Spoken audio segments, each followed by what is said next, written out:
En avril 2022, un adolescent allemand poignarde une femme âgée, en direct, sur Discord. Et il l'a fait, je cite, pour produire du contenu pour son groupe. Il a été condamné à 14 ans de prison.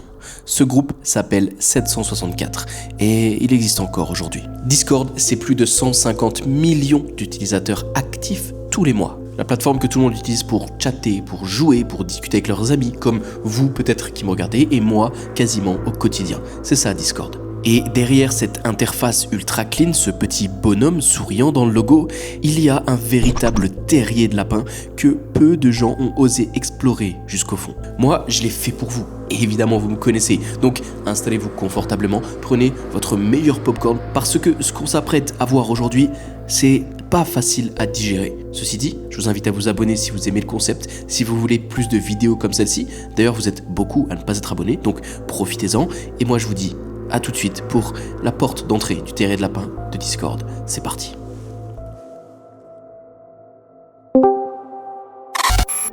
Commençons par le début. Discord, ça a été créé en 2015 pour les gamers à la base. Partager des parties de jeux vidéo, se parler en vocal, créer des communautés autour des jeux vidéo. Évidemment, aujourd'hui, c'est beaucoup plus que ça, et je pense que vous le savez. Communauté de fans, de la musique, du cinéma, de la crypto-monnaie. Bref, on peut utiliser un serveur Discord pour tout et rien à la fois. C'est la beauté de Discord en vérité. Il y a des millions de micro-communautés qui vivent leur vie, souvent sans aucune surveillance. Et c'est exactement là que tout commence. Parce que Discord a un problème fondamental que la plateforme refuse d'adresser correctement. La modération, voilà, je vais pas vous faire miroiter 107 ans, c'est quasi inexistant, ou en tout cas, elle est existante, mais elle est vraiment propre à chaque serveur, bénévolement quelque part. Vous avez bien lu. Et oui, le terme bénévole n'est pas choisi au hasard. Discord crée les règles, mais ce sont les membres du serveur eux-mêmes qui sont censés les faire respecter. Et les résultats ? Eh bien, au deuxième trimestre 2022, le plus loin que j'ai pu trouver, et c'est Discord qui a publié son propre rapport de transparence en 3 mois. Un demi-million de comptes désactivés à cause de violations dues à la sécurité des enfants. 3 mois. Mais on va commencer doucement parce que ce que je vais vous montrer plus tard dans la vidéo, et restez bien jusqu'à la fin, c'est atroce. Donc on va avancer de choses de plus en plus sombres vers des choses encore plus sombres. Ce serveur que vous voyez là, c'est l'Internat. C'est un serveur Discord français de 300 000 membres. 300 000. Serveur officiellement qui était pendant longtemps partenaire Discord. Un partenaire Discord, c'est en gros un badge de confiance donné par Discord pour les plus gros serveurs. C'est un badge qui est censé dire ce serveur est sûr, ce serveur est sécurisé, il est safe, vous pouvez y aller quoi, en gros. Sauf que, évidemment, ça n'est pas safe du tout. Des lanceurs d'alerte ont commencé à documenter tout ce qui se passait réellement à l'intérieur du serveur. Des insultes sexistes permanentes, une culture du grooming normalisée, et je vous explique le terme grooming dans un instant, une hiérarchie de modération inexistante, composée de gens sans formation, sans outils, sans réelle autorité, et parfois même mineurs, oui. Du coup, pour revenir sur le grooming, c'est un terme que j'ai déjà évoqué dans plusieurs de mes vidéos, c'est, pour rester simple, créer une sorte de lien, comme créer un lien entre un mineur et une personne. La personne faisant du grooming envers le mineur. En gros, c'est ultra mauvais, négatif évidemment, et le but, c'est d'exploiter le mineur. Et dans certains cas les plus graves, de le prédatiser sexuellement. Et ce serveur, l'Internat, avec son badge Discord partenaire, c'était un terrain de jeu pour les groomers. La plateforme a été contactée par des journalistes pour s'expliquer sur l'Internat et Discord a refusé de répondre. Le badge de partenaire, usurpé. Les fondateurs auraient récupéré l'affiliation d'un ancien serveur qui s'appelait Animeo et qu'il avait obtenu légitimement. Et pendant ce temps-là, 300 000 personnes, dont une grande majorité de mineurs, évoluaient sur ce serveur, avec l'impression d'être dans un espace safe et avec tous les risques qui se passent quand il y a 300 000 personnes dans un serveur orienté pour le grooming majoritairement. Je vous fais pas de dessin, je vous fais pas de photos, c'était catastrophique. Ça, c'était le niveau 1, et maintenant je vous emmène dans le niveau 2, les secrets d'État. Avril 2023, un jeune homme de 21 ans est arrêté par le FBI aux États-Unis. Son nom, c'est Jack Teixeira. C'est un garde national américain, il est fan de jeux vidéo, d'armes à feu et de même militaire. Et à côté de ça, il est aussi administrateur pour un petit serveur Discord privé du nom de Womao. C'est un nom qui a été repris sur une personne aux États-Unis qui fait des vidéos humoristiques. Le nom du serveur a été appelé de la même façon. Sur ce serveur, il y a pas plus d'une petite vingtaine de membres, des adolescents et des jeunes adultes qui aimaient les armes, l'équipement militaire et Dieu. Et depuis des mois, Jack leur partageait quelque chose d'un peu particulier. Et ce quelque chose d'un peu particulier, c'est ni plus ni moins que des documents classés État, secret, confidentiel du Pentagone, tout simplement. Des rapports de renseignements sur la guerre en Ukraine, des informations sur les espionnages entre les pays alliés, des données que même la plupart des membres du gouvernement américain n'avaient pas accès. Tout ça partagé entre gamers sur un serveur Discord d'une vingtaine de personnes. Et évidemment, ça a fuité malgré le petit nombre de personnes, les documents ont fini sur 4chan, puis sur Telegram, puis c'était fini, partout dans le monde. Ce qui est fascinant avec cette histoire-là, c'est qu'il n'y a pas eu de grosses répercussions, en tout cas pas connues, mais ça montre quand même à quel point personne n'a rien vu venir. Ça arrivait d'un claquement de doigts sur 20 personnes à la base et ça a fuité dans tout le monde entier. Après, une fois sur Telegram, c'était fini, ça a tourné sur Twitter, ça a tourné partout. C'est parti d'un garde de 21 ans et d'un serveur Discord. Et des secrets d'État étaient exposés à la face du monde entier. Mais ça, c'est juste un petit pan d'un serveur concernant de la politique. Maintenant, on va descendre encore d'un cran dans l'aspect flippant.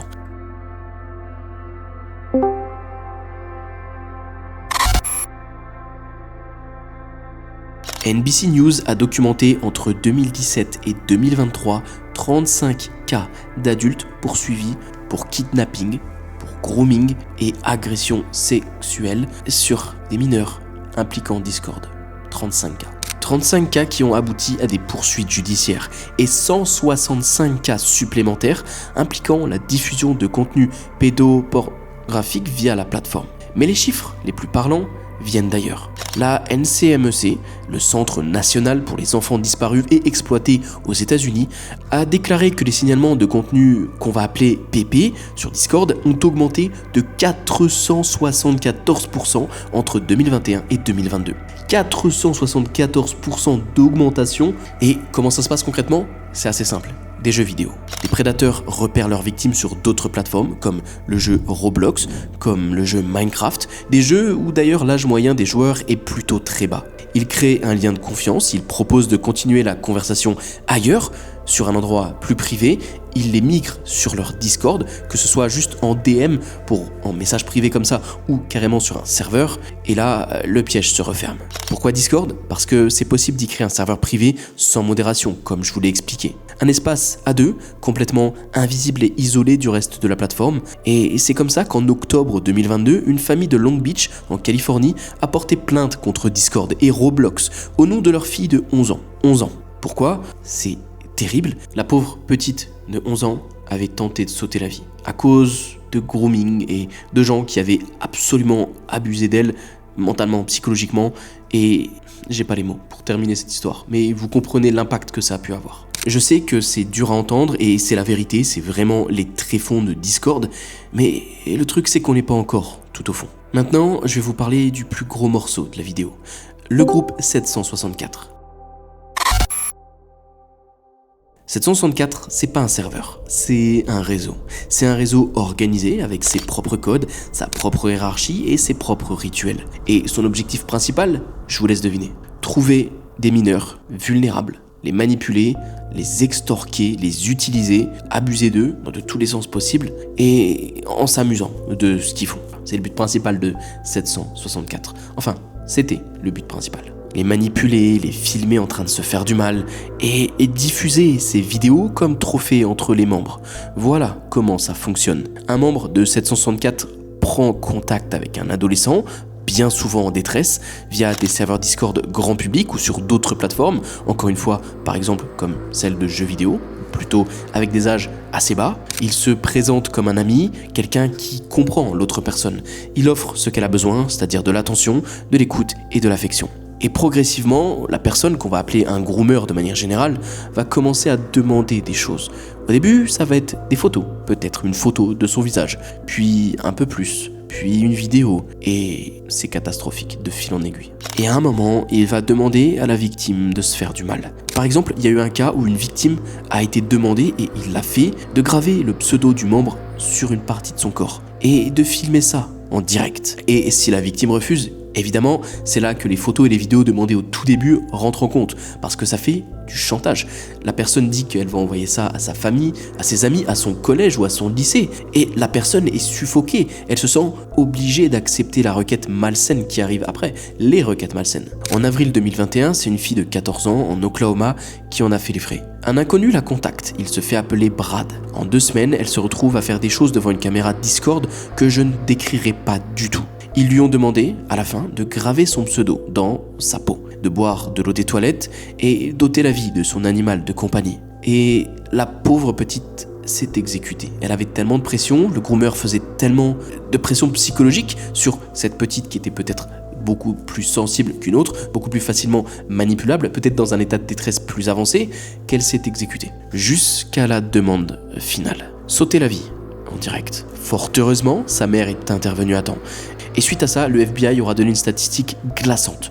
Au moins 20 enfants sont décédés en sautant la vie aux États-Unis entre octobre 2021 et mars 2023. À cause de ce type d'acte sur Discord, de ce type d'extorsion, plus de 20 enfants. Et le groupe 764 avait des canaux en parallèle sur Telegram pour partager des conseils pour contourner les bans Discord et pour continuer de commettre leurs méfaits. Maintenant, toujours en restant dans le cadre de 764, ils sont allés encore plus loin. Enfin, la limite est déjà passée depuis bien longtemps, mais ils sont allés au point de commettre un meurtre. On revient un petit peu dans le temps jusqu'en avril 2022, en Roumanie. Un adolescent allemand dont le nom n'a jamais été rendu public parce qu'il était mineur, poignarde une femme âgée. En direct sur Discord, c'est l'histoire dont je vous ai parlé au début de la vidéo. Il se faisait appeler Tobbs et Voices sur la plateforme Discord et il était membre d'un affilié de 764. Il est arrivé dans 764 à cause d'un autre membre qui l'a ramené dedans dans cet enfer véritable. Il parlait d'actes comme ça et Discord a fermé son premier compte, mais il en a rouvert un parce que, on revient au manque de modération que j'ai évoqué au début de la vidéo. Donc il a recréé un compte, il a continué et il a commis l'impensable. Et il aura même déclaré, lors de son procès, « J'ai commis ce crime uniquement pour créer du contenu pour le groupe. » Et le groupe, oui, c'est 764. Et il aura écopé de 14 ans de prison. Donc, qu'est-ce qu'on en conclut ? Discord, c'est 150 millions d'utilisateurs actifs aujourd'hui. La majorité sont des gens normaux, comme vous et moi, des gamers, des communautés passionnées, des espaces de discussion tout à fait sains. Mais le problème, c'est que Discord, c'est structurel.